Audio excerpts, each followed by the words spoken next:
안녕하세요. 아메이 라이브 교육 256에 오신 여러분을 환영합니다. ABO님들은 어떤 사람을 좋아하시나요? 사람마다 생각이 다르고 느낌도 다르죠? 주어진 자신의 환경 속에서 스스로 삶의 방식을 터득하면 타인의 시선과 취향보다 나 자신의 행복에 오롯이 집중할 수 있게 된다고 하는데요. 행복과 마음의 평온, 나 자신의 느낌과 감각을 존중할 때 가까운 곳에서도 많은 것을 발견할 수 있지 않을까 생각이 듭니다. 나 자신의 행복에 오롯이 집중하려면 우선 건강이 우선시 돼야겠죠. 오늘도 ABO님들의 행복을 위해서 우리 하승민 대표님이 나와 계십니다. 대표님 안녕하세요. 네, 안녕하세요. 하승민입니다. 네, 반갑습니다. 하승민 대표님과 함께하는 건강 영양 이야기. 오늘은 그동안 교육을 진행하면서 ABO님들이 보내주신 질문에 답을 드리는 무엇이든 물어보세요 시간을 준비를 했는데요. 네, 그 첫 번째 질문, RTG 오메가3에 대한 질문을 보내주셨습니다. 제가 그 내용을 읽어드릴게요. 시중에 RTG 오메가3 제품이 출시된 것을 봤는데요. RTG 오메가3가 무엇인가요?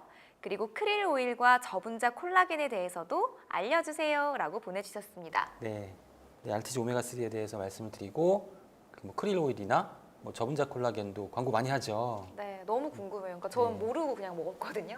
좋다고 하니까. 어떤 걸요? 오메가3. 오메가3? 네.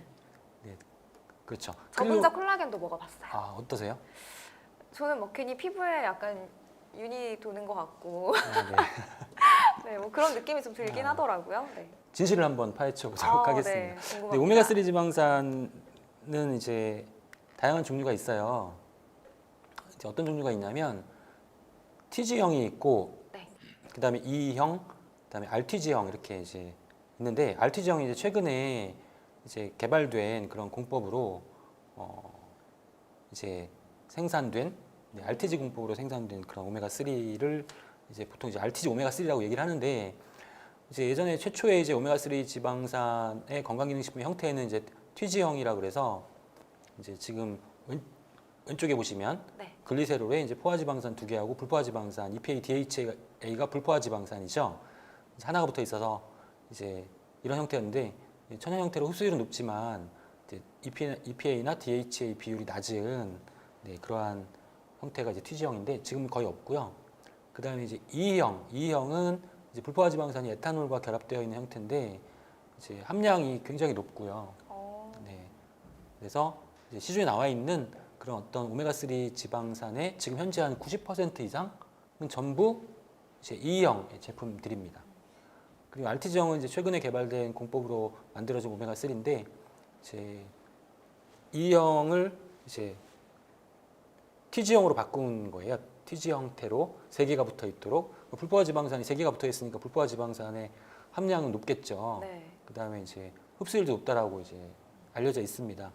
광고를 그렇게 하고 있습니다. 근데 이제 E형이 이제 가장 많은 이유는 이제 DHA나 EPA 그 불포화 지방산에 관련된 그러한 연구들은 지금 현재 나와 있는 모든 이 오메가3 지방산에 관련된 연구들은 다 E형으로 연구가 진행되어 있습니다. 그 이유는 그만큼 이 형태가 이제 오메가3를 이제 제공하는데 적합한 형태였다라는 것을 의미하는 것이죠. 그리고 이제 오메가3 지방산으로서 치료제로 나와 있는 그런 약품들도 다 E형 형태입니다. E형 형태. RTG의 경우에는 아직 공법의 완전성하고 그다음에 이제 안전성에 대해서 검증이 안 돼 있다라고 이렇게 평가를 받고 있습니다. 그리고 이제 어떤 순도를 높이고 흡수율을 높이는 그런 공법이기 때문에 이제 상당히 이 제품화를 하기 위해서는 상당히 많은 비용이 들어가는 그러한 형태라고 할 수 있습니다. 그래서 아직까지는 검증이 되지 않았다라고 이렇게 판단이 되고요. 네. 나중에 이제 RTG형에 대한 어떤 여러 가지 다양한 그런 연구 결과들, 안전성이나 완전성에 대한 그런 결과들이 다 축적이 돼가지고 RTG형이 정말 이제 믿을만하다라고 판단이 될 때까지, 결정이 될 때까지는 글쎄요, 약간 의문형? 이라고 생각합니다. 네. 크릴 오일은 이제 어마어마하게 광고를 많이 하고 홈쇼핑에서도 이제 많이 나와서 이제 많은 분들이 크릴 오일만 섭취하시면 뭐 우리 심장이 그 혈관이 깨끗해질 것 같고, 네. 그 산화, 눈도 좋아질 것 같고, 우리 몸에 산화도 막아줄 것 같고, 뭐 이런 아니에요? 그런 착각을 많이 하실 텐데 일단 크릴 오일은 건강기능식품이 아니에요. 네, 건강기능식품이 아닙니다. 크릴 오일 자체가 건강기능식품의 원료로 이제 허가를 아직 받지 못했어요. 그 얘기는 무슨 얘기냐면 이제 건강 증진 효과에 대해서 이제 그 뒷받침할 만한 그런 자료들이 부족하다라는 거예요. 네. 그래서 이제 건강기능식품 크릴 오일 찾아봤어요. 제가 찾아봤더니 여기 보시면 이 빨간색으로 본 제품은 일반 식품입니다 이렇게 써 있거든요. 그러네요. 그런데 광고할 때 저 건강기능식품 마크를 같이 보여줘요. 그러니까 마치 소비자들은 건강기능식품이 이렇게 생각하실 수가 있잖아요. 저 마크를 보면 네. 소비자를 기만하는 그런 광고죠. 아닌 거네요, 그러면? 아닌 거죠. 저 건강기능식품 마크를 저렇게 같이 보여주면 안 되는 거죠. 충격적이에요. 네. 근데 작게 쓰여 있어서 이제 많은 분들은 모르시거든요. 모르시는 분들 많아요. 이 건강기능식품과 일반 식품의 차이점에 대해서 모르시는 분들이 많고, 그 다음에 이제 이 업체가 이제 건강기능식품 판매업 신고를 받긴 받았어요. 그렇기 때문에 저런 것도 보여주고, 그런데 이제 이렇게 보면 마치 저 제품이 건강기능식품으로 오인이 될 수가 있잖아요. 맞아요. 꼭 확인하셔야 됩니다. 건강기능식품인지 아니면 그냥 일반 식품인지 꼭 확인하셔야 되고요. 그 다음에 이제 그 크릴 오일 같은 경우에는 광고할 때 크릴 새우가 소형 어종이기 때문에 맞아요. 중금속 오염 정도가 낮다 이렇게 막 광고를 하거든요. 맞아. 근데 여기서 착각하시면 안 될 부분이 물론 크릴 새우가 소형 어종이기 때문에 뭐 정어리나 다랑어보다는 중금속 오염 그 확률이 낮습니다. 낮습니다만 오염된 크릴 오일이 사용될 수도 있다는 거예요. 크릴 새우 자체가 오염이 덜 될 가능성이 있지만 이 제품에 사용된 크릴 새우가 오염이 되었는지 안 되었는지는 별개의 문제라는 거죠. 네. 이 제품에 어떤 원료가 사용되었는지를 보셔야 된다는 거예요. 그리고 이제 오메가3를 추출할 때 그런 이제 용매를 쓰거든요. 용매를 많이 쓰는데 이게 남아있으면 안 돼요. 용매가 남아있으면 안 되고 이거를 다 이제 정제를 다 해야 돼요. 깨끗이 정제를 해야 되고 그 다음에 이제 그 안에 오염 물질을 얼마나 제거하는지가 중요한 거라는 거죠. 네. 그래서 그런 부분들을 고려하셔야 되고 우리 제품은 새우를 썼기 때문에 중금속의 오염이 덜 됐어? 이거는 논리적으로 맞지 않죠. 그 다음에 인지질이 함유되어 있기 때문에 지방을 녹인다 그러면서 이제 막 그 동영상도 보여주고 맞아요. 지방을 싹 녹이는 그런 것처럼 이렇게 보여주긴 하는데 이제 인지질은요 계란 노른자에도 있고요 다른 식품에도 많아요. 콩에도 있고 이게 이제 인지질이 이제 그 계면활성제라 그래가지고 지방과 물과 동시에 친한 성질을 갖고 있습니다. 그렇기 때문에 이제 이 지방을 이제 그 약간 없애주는 데 도움이 되긴 하는데 이제 그게 이제 대표적인 게 레시틴이에요. 레시틴. 뭐 크릴 오일에만 인지질이 함유되어 있는 것이 아니라 레시틴 같은 경우에는 이제 우리가 그 콜레스테롤에 좋은 콜레스테롤, 나쁜 콜레스테롤 있잖아요. 지금 LDL 같은 경우에는 콜레스테롤을 이제 혈관에 축적시키기 때문에 나쁜 콜레스테롤이라고 부르고 HDL은 좋은 콜레스테롤, 그래서 혈관에 축적되어 있는 콜레스테롤을 간으로 다시 혈관을 깨끗하게 하는 그런 역할을 하기 때문에 좋은 콜레스테롤이라고 하는데 이제 레시틴 같은 영양소가 이제 그런 작용을 하죠. 이렇게 레시틴이 이제 레시틴 관련된 그런 효소를 합성하는 데 필요하고 이러한 효소들이 지금 혈관에 노랗게 이제 많은 그 콜레스테롤 지방이 그 쌓여 있잖아요. 이런 것들을 레시틴이 다 이제 딱 가지고 간으로 이동시켜서 혈관을 좀 깨끗하게 하는 그런 기능을 가지고 있기 때문에 레시틴 같은 경우에는 건강기능식품 원료이고 이미 이제 인증을 받은 그런 원료이기 때문에 뭐 인지질은 뭐 크릴 오일에만 들어있는 것이 아니라 이제 레시틴 같은 그러한 영양 성분도 인지질이다 이렇게 이해하시면 되고요. 그다음에 뭐 얼마 전에 몇 달 전에 애톡시킨 지방산패 방지하는 데 이제 필요한 애톡시킨 같은 거 식품첨가물로 허용되어 있지 않은 성분이 이제 검출이 되기도 했고 그다음에 이제 이 기름을 추출할 때 사용하는 핵산이 이제 남아 있으면 안 되는데 기준치가 초과된 그런 제품들도 적발이 됐고요.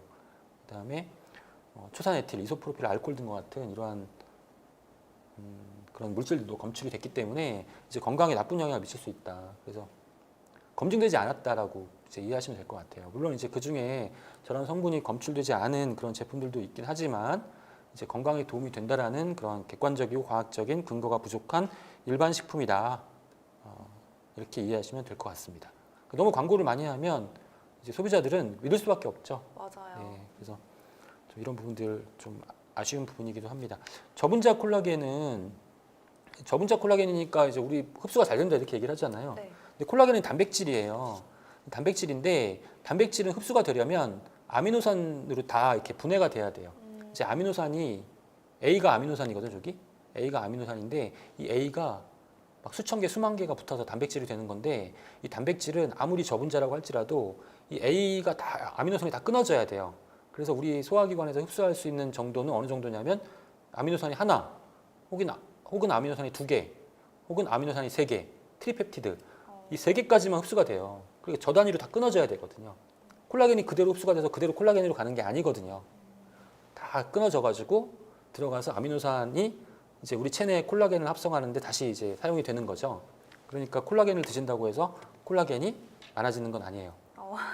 근데 물론 콜라겐을 구성하고 있는 아미노산이 많아지면 그 우리 체내에서 콜라겐을 합성할 가능성은 약간 높아질 수가 있겠죠. 그렇지만 온전히 다 콜라겐이 그대로 콜라겐으로 가지 않는다. 뭐 저분자 콜라겐, 뭐 PC 콜라겐, 뭐 이런 부분들이 실제로 광고에서 얘기하는 것처럼 그렇게 효과가 나타날 가능성이 별로 없다. 네, 이렇게 이해하시면 될 것 같습니다. 네. 아, 그렇게 효과가 크지는 않군요. 네. 효과가 아예 없는 거는 아닌 거죠? 아주 미세하게? 아주 미세하게 아, 있을 것 같습니다. 그럼 제가 막 피부 좋아진 것 같고 이거 약간 플라시보 효과 이런 느낌인 건가요? 그렇죠. 그러니까 제가 좋아진다고 하니까 먹었으니까 나 좋아지겠지 뭐 이런 느낌? 내가 생각을 그렇게 해서. 네. 어, 그리고 이거는- 차라리 그럴 바에는 우리 그 체내에 존재하는 아미노산을 콜라겐으로 이제 합성할 때 그 콜라겐이 잘 합성되게 도와주는 영양소를 드시는 게 훨씬 더 좋을 것 같아요. 그런 게 이제 비타민 C나 비타민 B군 같은 거예요. 비오틴 같은 거. 같이 먹으면. 네네네. 그러니까 그냥 뭐 단백질을 충분히 드시면서 비타민 C나 비오틴이나 뭐 이러한 성분들 드시면 콜라겐을 합성하는데 도움이 된다. 이제 빨리 콜라겐 합성할 수 있죠. 근데 어. 콜라겐 합성하는 데는 그런 영양소가 더 유익한 정보였어요. 좋을 것 같습니다. 네. 네, 이어서 두 번째 질문 가도록 하겠습니다. 왠지 남성분일 것 같아요. 홈 트레이닝을 하기 시작했는데요. 단백질 보충제에도 관심이 생기더라고요. 네. 그런데 단백질 보충제 종류가 생각보다 많아서 헷갈리던데 단백질 보충제의 종류와 어떤 차이가 있는 건가요? 라고 보내주셨습니다. 남성분도 사연 보내실 수 있잖아요. 그렇죠? 네, 그렇습니다. 네.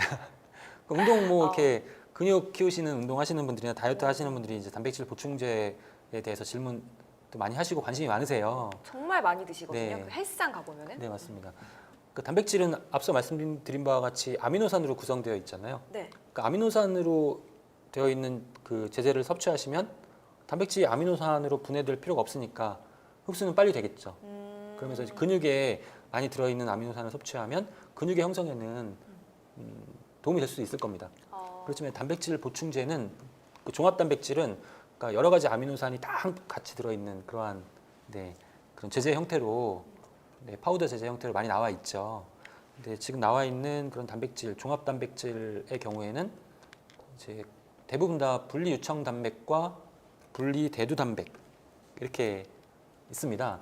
그래서 이제 단백질 그 보충제 라벨을 보시면은 이제 분리 대두 단백 이렇게 써 있는 경우가 있고 분리 유청 단백 이렇게 써 있는 경우가 있고 뭐 농축 유청 단백 분말 이렇게 써 있는 경우가 있는데 이제 분리 대두 단백 같은 경우에는 단백질 함량이 높고 이제 소화율이나 흡수 속도가 좀 느려요. 그러니까 이제 분리 대두 단백 드시면 이렇게 좀 든든한 느낌이 좀 오래 갈 수 있다라고 보시면 되고 이제 식물성이잖아요.